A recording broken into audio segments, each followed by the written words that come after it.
Now, usually when you do like a controlled purchase, you go in there, you buy the drugs, and you get the fuck out, right? Right. In and out. No, not me.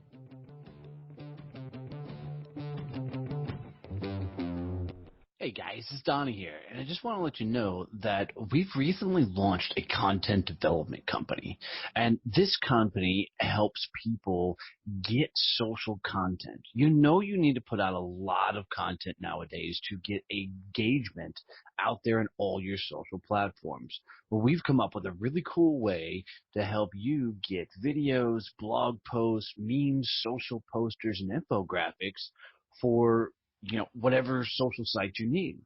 So check us out at successchamps.us and learn more about how you can get social content for your social media. Support for this podcast comes from Point Blank Safety Services and Blue Family Fund. Blue Family Fund, helping dependents of law enforcement families on their journeys. Blue Family Fund is a nonprofit that raises funds and offers financial support through higher education scholarships for dependents of law enforcement officers and by providing financial assistance for families of fallen law enforcement officers. Every dollar donated will go to the families of police officers, either through scholarships to dependents of police officers or as aid to fallen officers' families. Visit us at bluefamilyfund.com. You're listening to Donnie's Success Champions, where I believe everybody is on a journey. Life is all about the stories you can tell and teach later.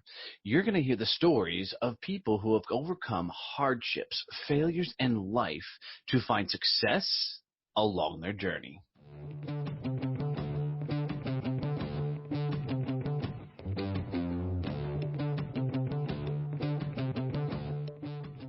All right, guys, going to be another cool episode. I'm bringing Brandyn Cox on here to talk about his journey going from Army MP to corporate accountant. It's a fun episode, guys. Enjoy this one.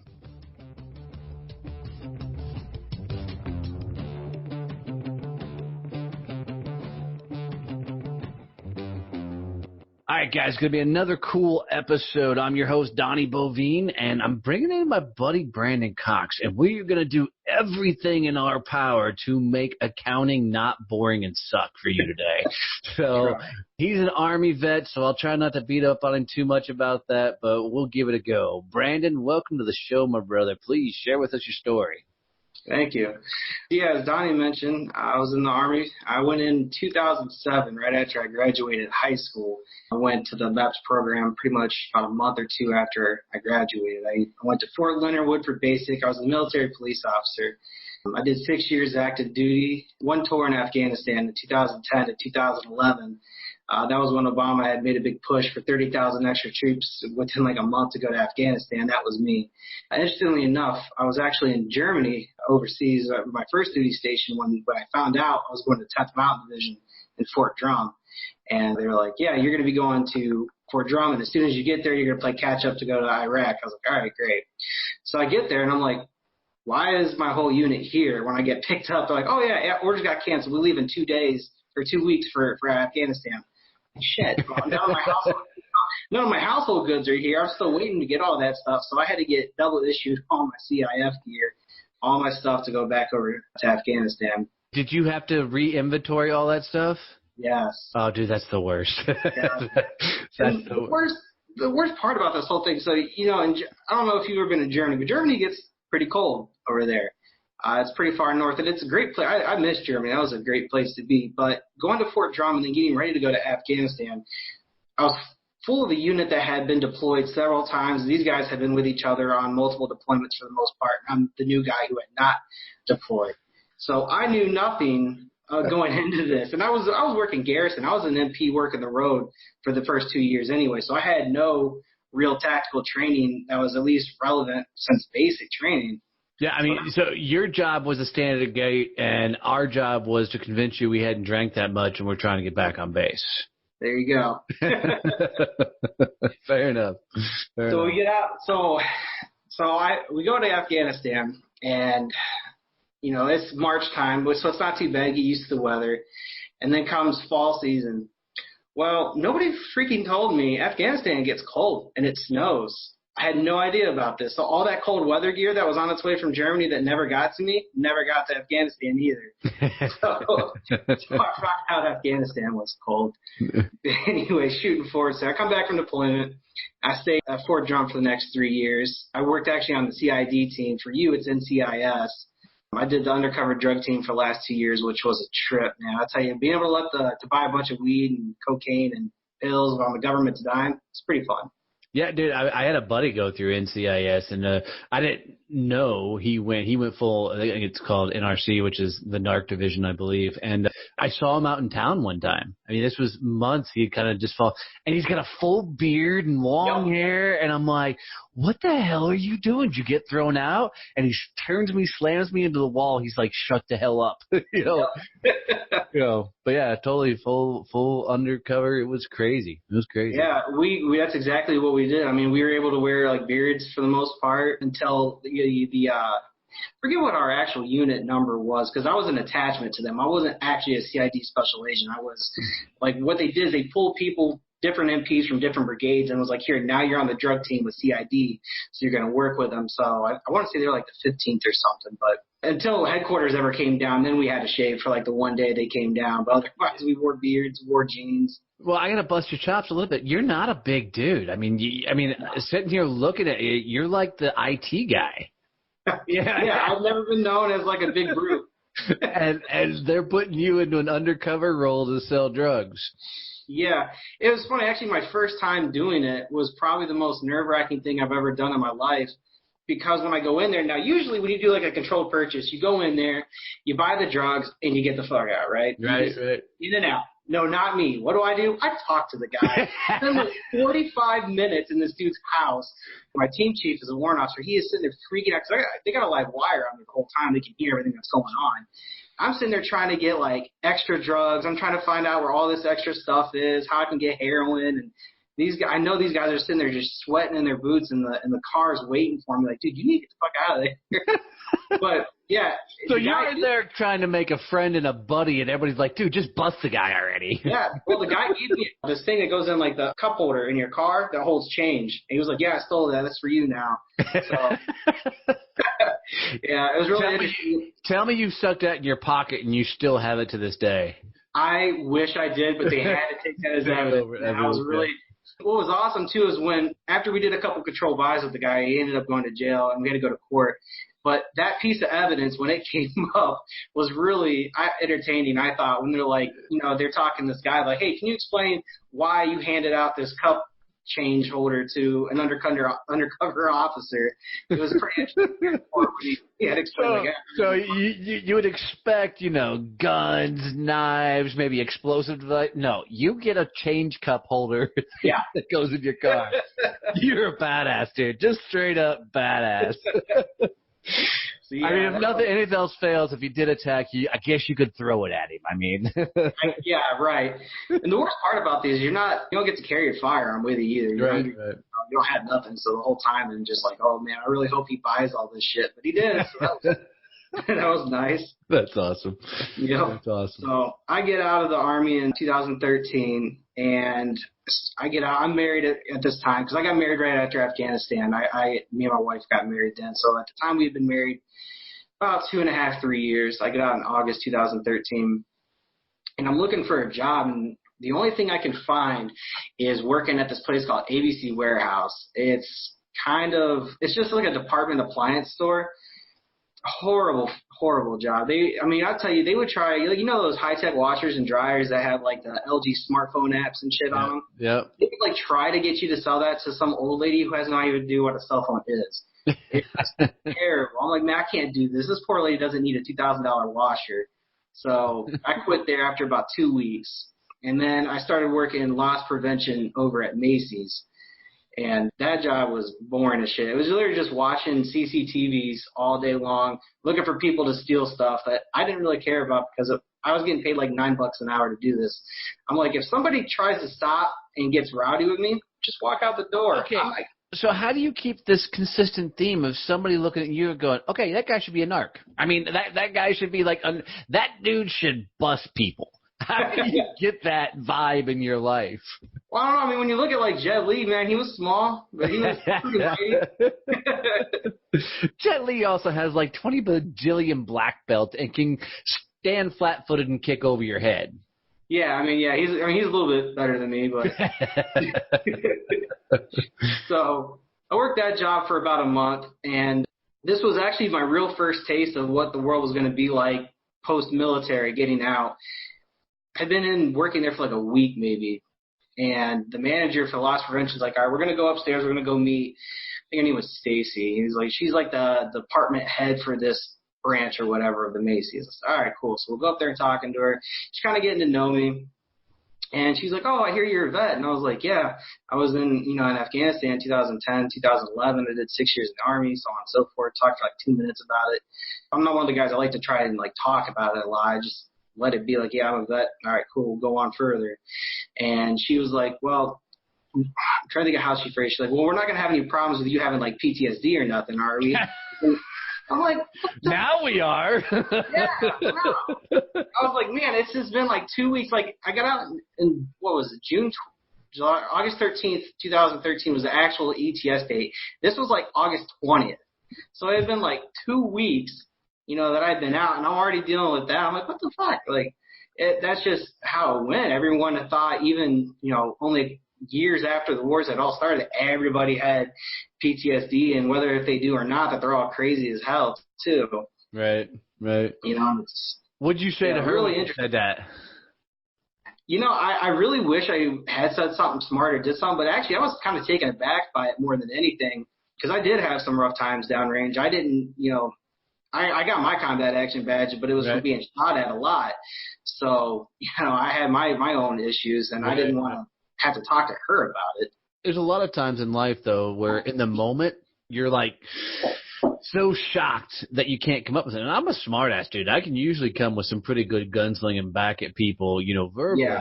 But there's been a couple times in my life that people have just completely caught me off guard. Like it's so out of the blue that you freeze up for a moment.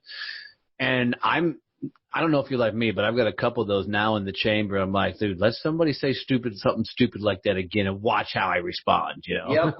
Right. Yeah. Ever since then, that's exactly how it is. Like, I'm known, especially with like people that I work with and people I know, like I'm kind of like the smart ass. I'm good at coming back with stuff. Like, it's hard to come off me. So I know exactly what you mean. But yeah, that caught me so far off guard. I wasn't really sure what to do. So I ended up quitting there about a week later. I was like, yeah, if this is the atmosphere this place is like, I'm just going to get out of here. So I didn't really like the ethics and the morals of that place. I walked out of there. And unfortunately, I got into working at a gun store, which was a real good time. I loved working there. It's a place called Cleveland's. Just a family-owned firearms store. They sold long guns, handguns. They had a little indoor shooting range, too. And it was good. I actually got better shooting there than I ever did when I was in the Army, because I had shot every single day when I worked there versus, every few months you go out to the range and shoot 20 rounds. So I actually got pretty good at shooting. I ended up getting a couple firearms, buying a bunch of stuff. I had a good time. So I worked there for about 2 years. And then while I started going to Cleveland's, right at that time, I actually started going to school at University of Toledo. So I used my GI Bill, and I'm thinking, all right, I still want to be a cop, because that was why I went into the Army. I want to go be a police officer. That's what I'm going to do. And so I started studying criminal justice. Looking back at it now, that's just a really cool liberal arts degree, but at the time I didn't know. So I got all the way down to probably about my second year in school, and a lot of the problems with anxiety and the depression, the PTSD started coming up.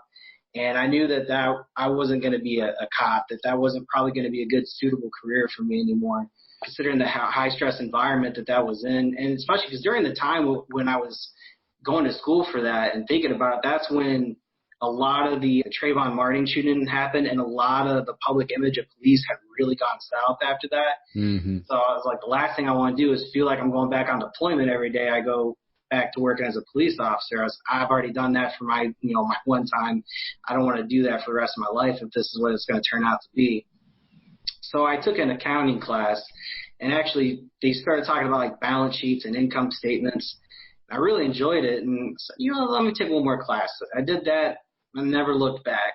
So I started studying accounting. I had actually one more class. I was all I needed to get my bachelor's in criminal justice.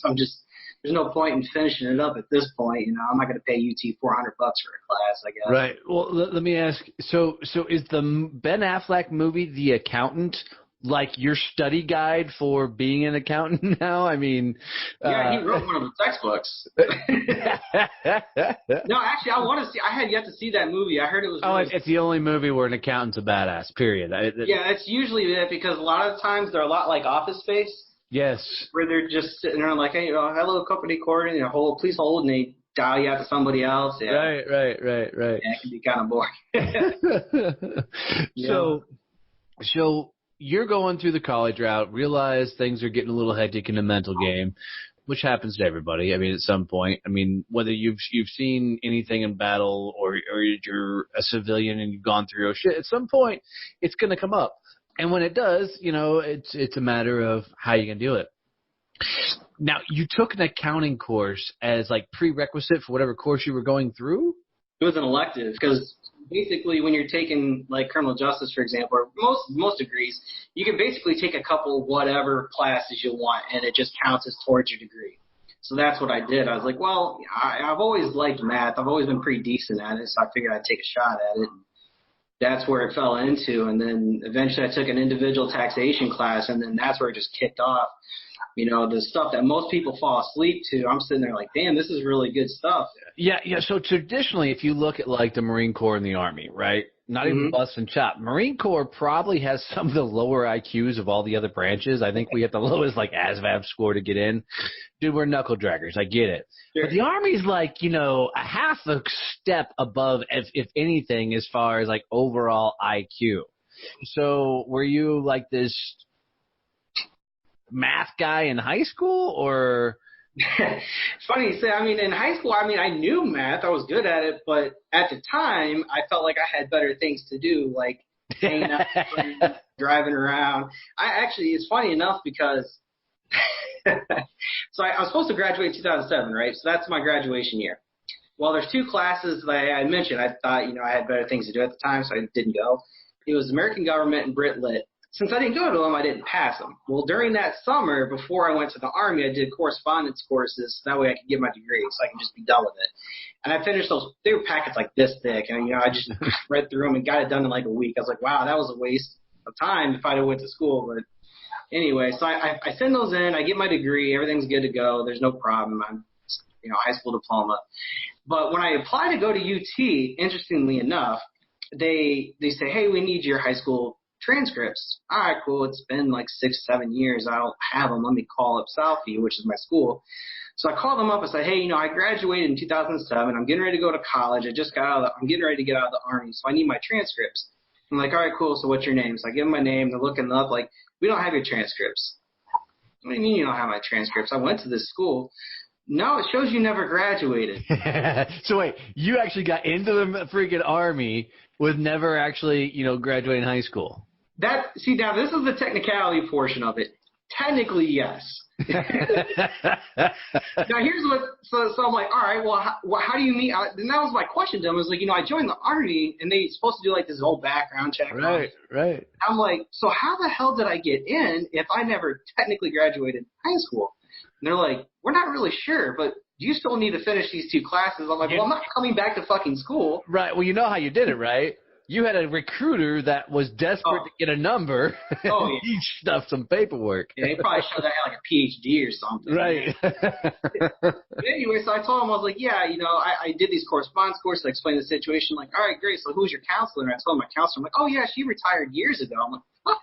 I'm like, well, how are we going to figure this out? So they're like, okay, well, we got to go back into paper files because we only started using electronic files for everything like 2 years ago.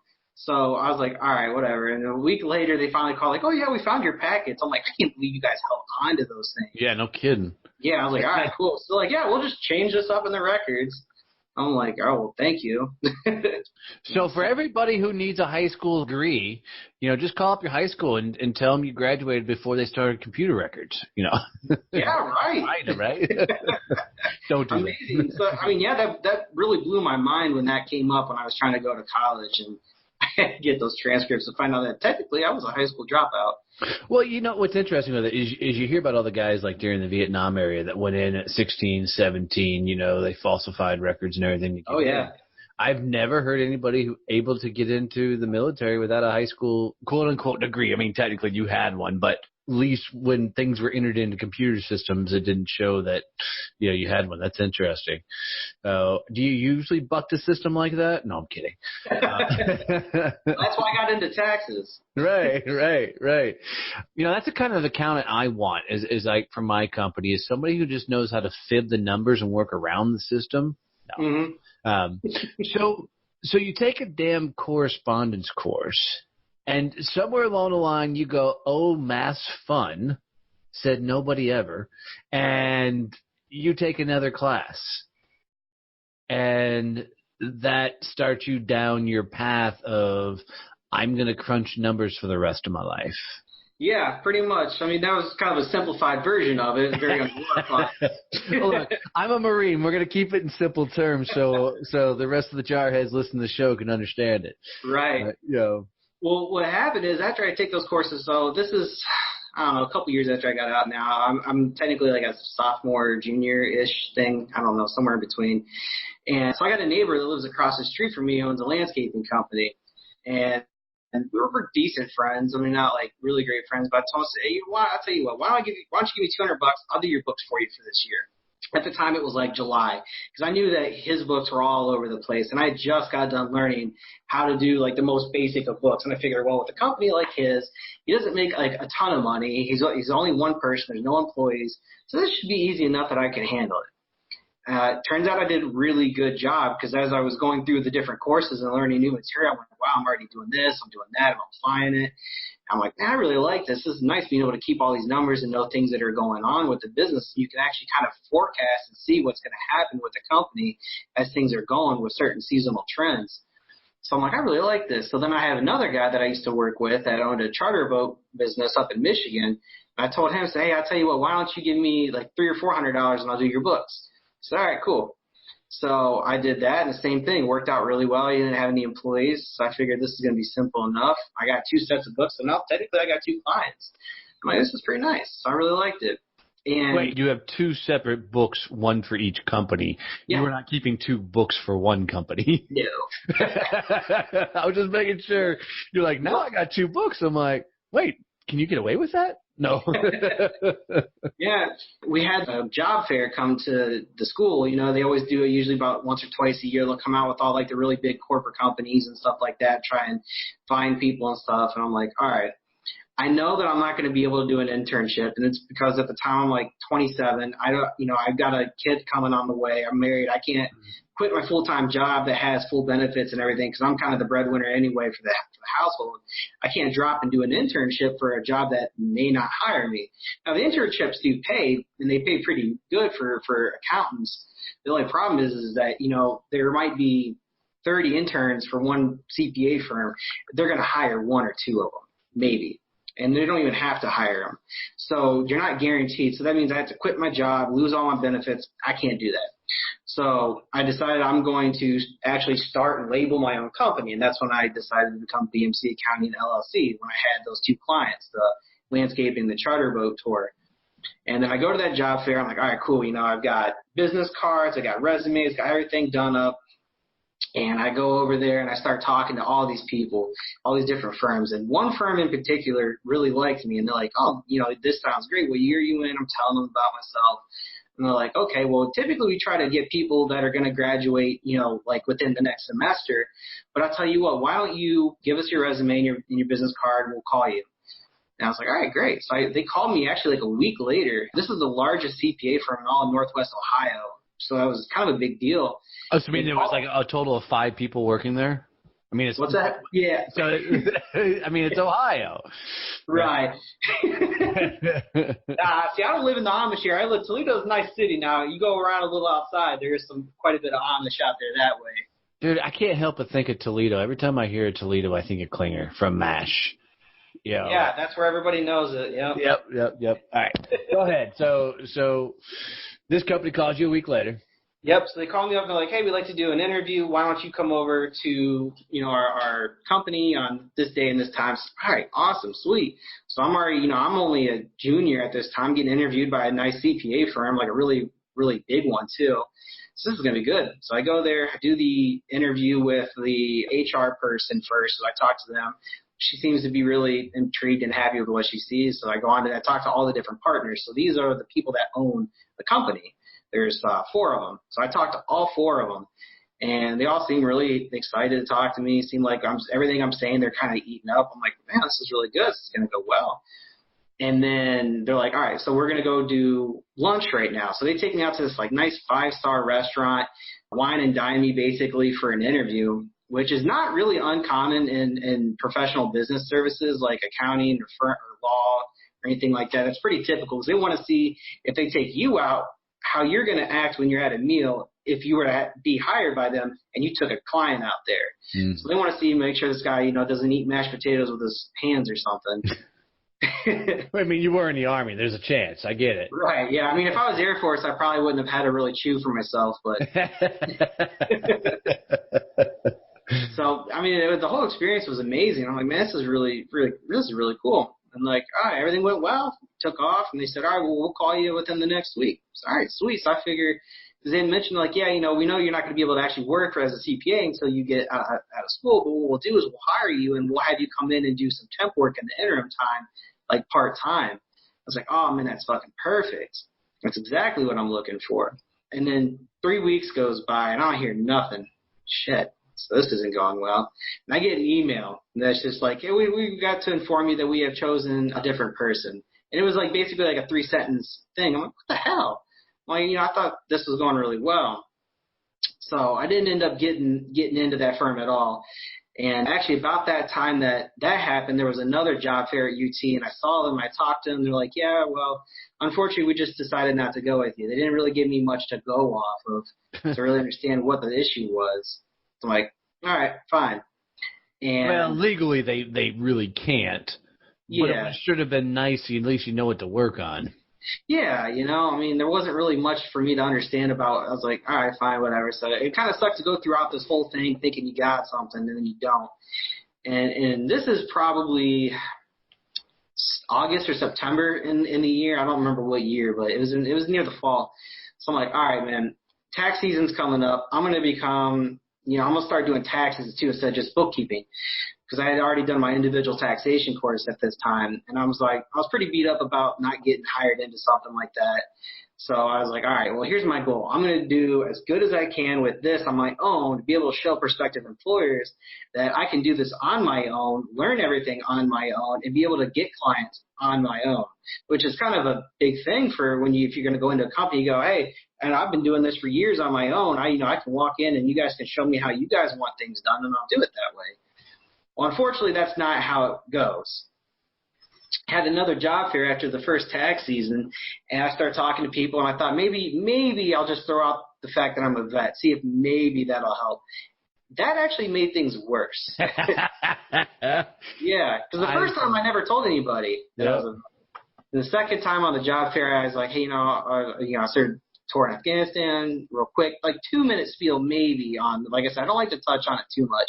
And that's exactly why, because that's what happened. I told them, I was in the Army, and they're like, yeah, they pretty much couldn't hand me my resume back quick enough. Yeah. It's unfortunate that, and I tell people all the time, when my first stunt into corporate America, really big corporate America, my vice president pulled me aside and he said 2 things. 1, never tell anybody you're a veteran, and lose the twang. You can't say y'all in corporate America. Yeah. And he wasn't wrong. He wasn't being a jerk or an ass about it. He's just being a veteran in corporate America means nothing. No. And most times it means unhireable, which is unfortunate. I think the stigma behind it is a lot of times people will relate military to not highly intelligent, especially when you're going into like a professional service like accounting or law or medicine. You don't want not intelligent tagged on you.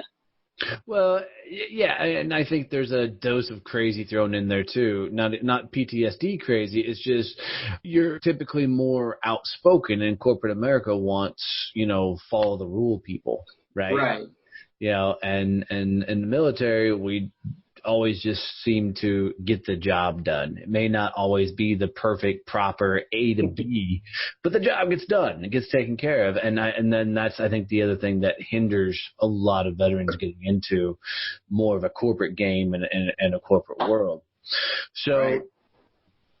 Now you're walking around. Nobody wants to hire the veteran. Yep. And yeah, it sucks. So I was at this job fair. It started at like 10 o'clock in the morning. This was like 10:12, and I was like, yeah, I'm done. Because I had talked to like 6 of them already. I was like, I'm done with this. I'm not coming back to these no more. So I am going full hard charge on my business. My business is going to be the way to go. It's going to be number one in the area. And it's funny because in the back of my mind, I'm thinking, what I want to do is in 20 years, I want to be able to buy a partnership share of the company that turned me down just to be that good. Right. So, that's what I had in mind. So I said, all right, great. Here's what I'm going to do. I'm going to finish out my accounting, did my corporate taxation class, aced that, killed it. And then so every day since then, I pretty much have had my nose in IRS publications, treasury regulations, all sorts of really terribly boring stuff for most people. But when you're the tax accountant and you're doing tax, preparing taxes for people, that's the guy you want. So that's what I've been doing pretty much every day. And I've been connecting with business owners, whether it's on these different veteran entrepreneur groups on Facebook, or when I see people out, and I'm out too, I hand out business cards, I talk to people. The first year alone, when I was just doing individual and like schedules, it's called Schedule C filers. Those are like the people that own single member LLCs and sole proprietors. I did about almost 100 clients, which is about 300 tax returns for that first year. And I'm hoping to push over about 400 or 500 clients this year on my own. So people, to me, I think, don't watch enough movies, and here's why I say that. Last thing you want to do is piss off the wrong person, because you get pissed off the wrong person, and they're going to look at you and say, hold my beer and watch this, because I'm about to blow some things up. And it sounds like that's what you're doing, is building a corporate tax empire. And I say that smart-assedly, but it's a really cool thing. And I know you said one of your goals is to literally go buy a chunk of, one of these other companies. Wouldn't it be more fun just to go really big and put their ass out of business? It would be. It's funny because, that's without the, in the back of my head, that's what I really want to do, is be able to put them down and be like, I own 50% of a partnership that I was never a part of to start with, just so I can be like, and you guys don't, all your clients are now mine. Thank you. Right. That's awesome. That's awesome. So pretty crazy ride. I mean, when you first got out of the Army and you're hitting the civilian, side of things, did that whole thought, even as a kid, at no point did you want, I think, raise your hand and say, I'm going to be an accountant for the rest of my life? No, I never really thought that. I always thought cop. Ever since I think I have my mom probably has a little video of me when I was a year and a half playing with cop stuff all the time, like cop cars and sirens and handcuffs. That was what I wanted to do my whole life. And it really was. And I still really like that career, but it's not something I'm ever going to find myself into anymore now. Is that why you went into the MPs when you were in the Army? Yep. That was exactly why I went in. I figured, I'll go be an MP. I get a bunch of experience, go deploy, get out, go be a police officer in Ohio. In fact, actually, when I first got out, while I was still going to school for criminal justice, I actually went through the hiring process for the State Highway Patrol in Ohio, and I got all the way past the polygraph. And I guess, they said I failed the polygraph. I don't remember lying, but yeah. Well, and it's funny is criminal services degree. I mean, I've got basically a little brother that has one of those, and the only thing you can do with the criminal services degree is be a cop. I mean, that's it. No matter whatever BS they try and feed you, that's the only thing that's good for. So now he's a sales guy, which is your other alternative, because he fully got the criminal services degree, and it's a piece of paper. It doesn't do anything. In fact, most police departments don't want it, which makes it, to me, I don't know. I never understood it, because it's like, all right, you want to go be a nurse? We'll go to nursing school, right? Well, why would you want a nurse to have a degree in history? How is that going to help you? Yeah, but the cop with a criminal, degree, they don't want straight-laced by the books. You've got to have street smarts to make it as a cop. I mean, I agree with you. Dude, it's just so interesting because I always thought, like, why would they not at least want that, or at least think that that's a decent degree? I don't know. I never understood it, but that's why initially I called it a really cool liberal arts degree, is because that's exactly. It's funny is the top sales guys that I've had work for me or I've trained, didn't have degrees at all. Degree is nothing more than ink on paper. Now, I mean, there's certain professions that you absolutely want those guys. If my doctor's operating on me, I want him to have some sort of degree. If a lawyer's defending me or whatever else, I want some sort of degree. If my taxes are being looked at, I want some sort of degree. But I can't think of a whole lot of reasons you really need a degree. I mean, if you get a business degree, you're not going to learn anything in business school. No, and that's the thing, and that's what I noticed when going through this, starting my own business and actually becoming a real business, not just some side hustle, is that the stuff you learn in business school doesn't mean that you're going to become successful. You have to be able to actually apply all those things on your very own and interpret every single situation on your own to do that if you were going to go into business. Right. Now, just because you have a business degree doesn't mean you're going to be a great sales manager or district manager or anything like that. It doesn't do you any good for those degrees. That's not what they're meant for, and you're right by that. I mean, if you just think that because you have a degree it's worth something, it's not. And one of my favorite things I like to tell people, too, and it always cracks me up, is like, what do you call the guy in med school that got D's? Doctor. Yeah, exactly right. What gets me is all these kids who, unfortunately, mom and dad said you're going to college, right? Mm-hmm. No matter what, you're going to college. You're now getting out of college $200,000 to $300,000 in debt or whatever else. Yeah. Now going to get a job between $50,000 and $70,000 a year, and they're so covered up in student loan debt and everything else that they don't know how to unbury themselves, and it's going to take 10 to 20 years to figure it out, when in truth they could have taken those same 4 years and started climbing a corporate ladder and learned through the school of hard knocks and really figured it out. Yeah.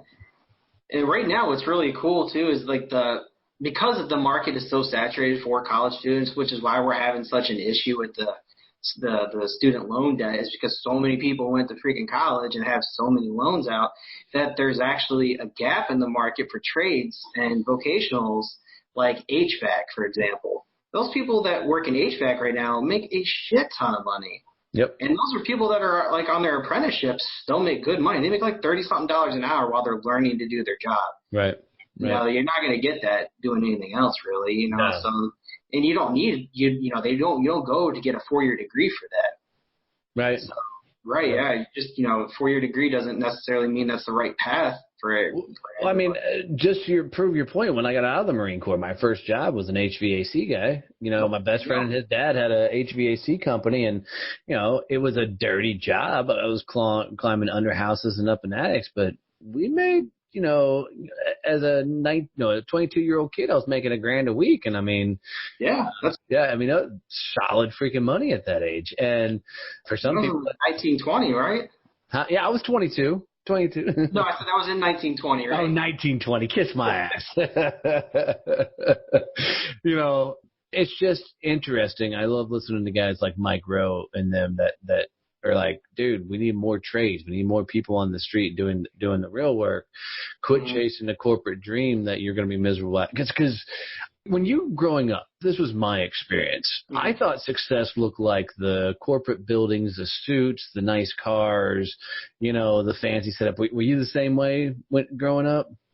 A little different, because my dad actually owned his own business. He owned an excavating business, and he was in the Air Force, and that was what he did. Was he was a earth mover. He had, he worked with all the bulldozers, excavators, and everything like that. So when he got out, he started his own business, and it was pretty successful until the housing crash in 2007. He went under, along with about 90% of the other market out there.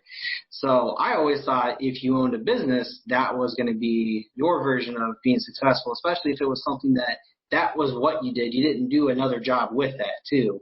Like if you were able to just live off of decently your own business, that was successful for me. Right. Interesting. Well, you're running a successful practice, working with small and medium-sized businesses and helping them get all their stuff taken care of. Where is all this taking you? I mean, I know the 1M. Right. So really what I'm wanting to do this year is going to be interesting because this is the first year I went national. So last year, like I mentioned, I was just local. I drove to people's houses and did Texas, met them up at Starbucks, Panera, wherever, because I didn't have an office. And this year I'm doing national, so I have people in California, Alaska, Florida, Texas, wherever. Eventually I'd like to set up, and it's going to be interesting because it's going to be kind of one of its own. It's not going to be anything like it where you call. It's almost like a mobile H&R Block, someone that's, like a call center. You talk to people, we're Skyping, we're doing things just like that, full of people that are enrolled agents and CPAs that are professionals to do your taxes and your books and everything like that. So they're kind of like your business solution. That's kind of the large scale idea of what I'm looking to do, 5 or 10 years down the road.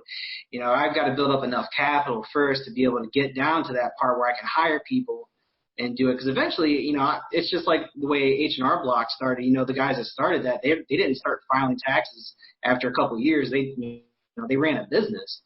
So that's the same thing for me. I'm not always going to actually be preparing taxes, but I'm going to own this business. And that's the goal, is to have, employees that have a national reach and hopefully take over as many companies as I can. That's awesome. That's awesome. Well, man, what a cool ride and a cool journey. I know every business owner that jumps out on their own and they throw everything into, this is going to be my thing, this is going to be my ride. It always goes smooth as hell, perfect, no mistakes, no screw-ups. Everything is just sunshine and rainbows. What are some of your big screw-ups? Sure. Yeah. So, okay. I mean, I've had a couple good ones too, especially starting off when, because like I said, I was doing this while I was in school. So when I was doing taxes, it was actually for a good friend of mine too. We were itemizing his deductions, and I was going through his receipts and doing everything like that, adding it up, and something simple as I just didn't move a paper clip over, so I didn't see the extra $1,000 of deduction for him. So that cost him like $300, but I ended up fixing it and getting his money back. But that was like one of my first instances of mistake. I was like, man, thank God it was one of my friends and it wasn't somebody, that I didn't know. It could totally ruin it up. They write bad on Facebook. But probably the biggest lesson I've learned most recently, too, that I've had a huge problem with is I was actually my best client to start with because they were always paying me on time. It was my biggest ticket client. I'm talking, $1,000 a week probably. I'm making money off of this guy. So that's really nice. The only problem is when we first started, I kept trying to get this guy to sign a contract, and he was just like, I'm out of state, whatever, blah, blah, blah. And I was like, okay, fine. I'm not going to give this guy a big problem because he's paying me on time. Every time I send him an invoice, no problem. And then a couple of weeks ago, he decided that he was not going to pay me. And so I emailed him back. I was like, what the hell's going on? You never missed an invoice before. You all right? He's like, yeah, I don't really remember ever signing a contract for you. Wow. So good lesson learned. I mean, I love people when they share the stories because right now entrepreneurs is the craziest buzzword on the face of the earth, right? I mean, there's so many people out there saying start your own business, run your own business. I tell everybody it's the new multi-level marketing, right? Mm-hmm. It's the you can start this and be a millionaire overnight thing. But I love sharing the raw side of it because, that's where all the lessons come from of people getting punched in the face as they continue to move through, their journey and figuring out and learn from it. So I bet you have a lot of different style of contracts in place now. I do. Yeah, ever since, and I've always had people sign contracts, and that was just the only time that had not happened, and I just never expected it because, you have one client that's doing really well. He pays you. He's somewhat friendly. You figure, this guy's not going to screw me. No, they're going to screw you. Yeah. No, they'll screw you. Yep. And unfortunately, that's business. That's business. Well, brother, thanks for coming on and sharing your journey and stories with us. Any, huge tax tips you want to leave or give people? I mean, how can I write off another 40,000 miles on my car every year would be awesome, since that's usually my highest write-off. Man, any individual tax thing, it's kind of hard to talk about. I guess the biggest thing is now that there's it's called Section 199A. It's a 20% of qualified business income is automatically just written off the top for flow-through entities. So if you own like a sole proprietor, an LLC, a partnership, or an S corporation, if you made $100,000 for the year on your shareholder side or on your partner side, when it flows through down to you, you write off 20% of that, depending on how much you have for income for the year. So it does have limitations, but like for married filing joint, if you have under $315,000 in income for the year, 20% of your business income is deducted. So that's a big deduction. Yeah, it is. So nice. Well, there you go. Well, brother, here's how I like to wrap up the show, and I do stump some people with this, so be forewarned. Okay. If you were going to leave my audience at Champions some sort of motivational quote, saying, phrase, thought, mantra, something they can take with them on their journey, especially when they're going through maybe the tough times of their trip, what would be that quote or phrase you would say? Remember this. Be your best supporter, because no matter who you have next to your side, they're not always going to support you. So you've got to be able to bring it on your own. That's awesome, brother. Thanks for coming on the show, man. I really appreciate having you here. Yeah, thanks, Don. I appreciate the opportunity, man. It's cool to talk about this.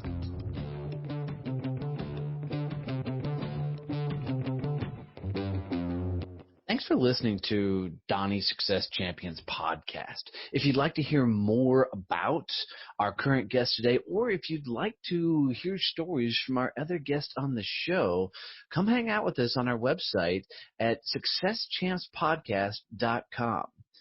I really appreciate you tuning in. If you need to reach out to me for any reason, you can catch me at Donnie@DonnieBoivin.com.